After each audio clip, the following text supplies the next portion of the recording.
Hello guys, welcome to my YouTube channel. நிலக்கடலை செடியை சேதப்படுத்தக்கூடிய 5 creatures என்னென்ன அப்படின்னு இந்த வீடியோ செக்மெண்ட்டில் நீங்கள் பார்க்க போகிறீங்க. கிரியேச்சர்ஸ் மட்டும் கிடையாது, கிளைமேட்டிக் கண்டிஷன்ஸ்னாலையும் நம்ம நிலக்கடலை செடி வந்து சேதமாகும். வெயில் அதுக்கப்புறம் மழை இது ரெண்டுமே பார்த்தீங்கன்னா ஈக்குவலாக இருந்தால் மட்டுமே நிலக்கடலை செடி வந்து நல்லா வளரும். சப்போஸ் இப்போ வெயில் அதிகமாக அடித்தாலோ அதுக்கப்புறம் மழை அதிகமாக பெஞ்சாலோ பார்த்தீங்கன்னா நிலக்கடலை செடி வந்து பாதிப்படையும். இப்போ மழை அதிகமாக பெஞ்சதுன்னா தண்ணி வந்து அந்த வயலில் வந்து தேங்கி நிற்கும். அதனால நிலக்கடலை செடி வந்து அழுகி போயிடும். அதே மாதிரி வெயில் அதிகமாக அடித்ததுன்னா பார்த்தீங்கன்னா செடி வந்து கம்ப்ளீட்டாக காஞ்சிரும். ஸோ இதனாலையும் பார்த்தீங்கன்னா நம்ம நிலக்கடலை செடி வந்து பாதிக்கப்படுது. இப்போ 5 கிரியேச்சர்ஸ் என்னென்னு இப்போ பார்க்கலாம். இதில் ஃபஸ்ட்டு கிரியேச்சர் என்னென்னு பார்த்தீங்கன்னா இன்செக்ட். இந்த இன்செக்ட் வந்து நிலக்கடலை செடியை நம்ம விதைச்சி ஒரு 60-70 நாள் ஆனதுக்கப்புறம் பார்த்தீங்கன்னா அந்த செடியில் வந்து லீவ்ஸ் எல்லாம் ஓரளவுக்கு வளர்ந்துருக்கும். அந்த லீவ்ஸில் சம் பேட்சஸை வந்து இந்த இன்செக்ட் வந்து கிரியேட் பண்ணுது. இந்த இன்செக்ட் வந்து லீவ்ஸை வந்து சாப்பிட்ருது. ஸோ அதனால பார்த்தீங்கன்னா அவ்வளோவா க்ரோத் இருக்காது. க்ரோத் ரெடியூஸ் ஆச்சுன்னா அந்த செடிக்கு கீழே இருக்கிற கிரவுண்ட் நட்டும் பார்த்தீங்கன்னா அவ்வளோவா க்ரோ ஆகாது. 2வது கிரியேச்சர் என்னன்னு பார்த்தீங்கன்னா பீகாக். இந்த பீகாக் வந்து பார்த்தீங்கன்னா டோட்டலா 2 ஸ்டேஜஸ்ல நிலக்கடலை செடியை வந்து சேதப்படுத்தும்.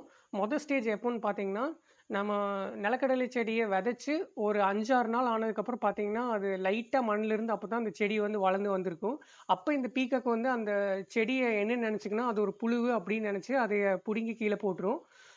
இது வந்து ஃபர்ஸ்ட்டு ஸ்டேஜ். 2வது ஸ்டேஜ் வந்து எப்போ அது வந்து நிலக்கடலை செடியை சேதப்படுத்தும் அப்படின்னு பார்த்தீங்கன்னா, ஓரளவுக்கு செடி வந்து வளர்ந்து அதாவது நம்ம நிலக்கடலை செடியை விதைச்சு ஒரு 70, 80 நாள் அந்த மாதிரி ஆயிடுச்சுனாலே பார்த்தீங்கன்னா, அந்த செடிக்கு கீழே வந்து நிலக்கடலை வந்து காய்ச்சிருக்கும்.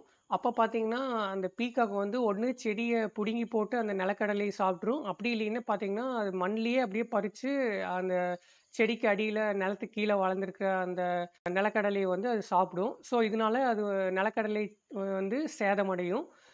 அ அடுத்த கிரியேச்சர் நிலக்கடலை செடிய சேதப்படுத்துறது என்னன்னு பார்த்தீங்கன்னா, க்ரோ.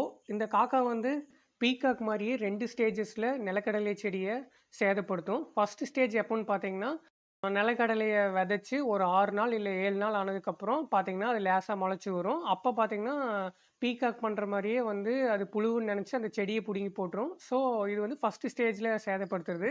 2வது ஸ்டேஜ் எப்போன்னு பார்த்தீங்கன்னா, நம்ம நிலக்கடலை செடிய வந்து மண்ணிலிருந்து பிரிச்சு எடுத்ததுக்கப்புறம் பார்த்தீங்கன்னா, அந்த நிலக்கடலைய சாப்பிட்றதுக்கு வேண்டி அது வந்து காக்கா வந்து வரும். ஸோ, அப்போ நம்ம ப்ராப்பரா ப்ரொடெக்ஷன் பண்ணலைன்னா, நெறைய வந்து நிலக்கடலைய வந்து சேதப்படுத்தும். அடுத்த கிரியேச்சர் நிலக்கடலை செடிய சேதப்படுத்துவது என்னன்னு பார்த்தீங்கன்னா, பிக். இந்த பிக் வந்து நம்ம ஹில் சைட்ல கிரவுண்ட் நட்ட வந்து பிளான்டேஷன் பண்ணியிருந்தோம்னா, இது வந்து சிவியரா வந்து அஃபெக்ட் பண்ணும். இந்த பிக்கும் பார்த்தீங்கன்னா 2 ஸ்டேஜஸ்ல நம்ம நிலக்கடலை செடிய வந்து சேதப்படுத்தும். ஃபர்ஸ்ட் ஸ்டேஜ் எப்போன்னு பார்த்தீங்கன்னா, நம்ம விதைச்சு ஒரு 2, 3 நாள்லயே பார்த்தீங்கன்னா, எப்பவுமே மெயினா பார்த்தீங்கன்னா, இந்த பிக் வந்து நைட் டைம் தான் வரும். ஸோ, நம்ம விதைச்சு ஒரு 2, 3 நாள்ல பார்த்தீங்கன்னா, அந்த பிக்குக்கு வந்து கொம்பு இருக்கும். அந்த கொம்புல பார்த்தீங்கன்னா, அந்த மண்ண பறிச்சு நம்ம விதைச்ச அந்த நிலக்கடலை விதைகள வந்து அது அப்படியே சாப்பிட்ரும். ஸோ, இது கண்டிப்பா ஒரு பெரிய சேதம் தான். 2வது ஸ்டேஜ்ல எப்போ வரும்ன்னு பார்த்தீங்கன்னா, ஒரு 80, 90 டேஸ் அதாவது செடியில வந்து நம்ம விதைச்சு நிலக்கடலைய விதைச்சு அந்த செடியில வந்து காய் நல்லா காய்ச்சிருந்ததுன்னா, அது வந்து என்ன பண்ணும்னா, கொம்புல பறிச்சு அந்த காய வந்து சாப்பிட்டு வயல வந்து சேதப்படுத்தும். நிலக்கடலை செடிய சேதப்படுத்தக்கூடிய அடுத்த கிரியேச்சர்ஸ் என்னன்னு பார்த்தீங்கன்னா, டொமஸ்டிக் அனிமல்ஸ். நம்ம வளர்க்கக்கூடிய கேட்டில்ஸ் இது எல்லாமே பார்த்தீங்கன்னா, நிலக்கடலை செடிய வந்து விரும்பி சாப்பிடும்.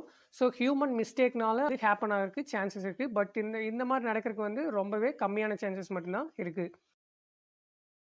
இந்த வீடியோ உங்களுக்கு புடிச்சிருந்ததுன்னா, என்னோட சேனல சப்ஸ்கிரைப் பண்ணுங்க.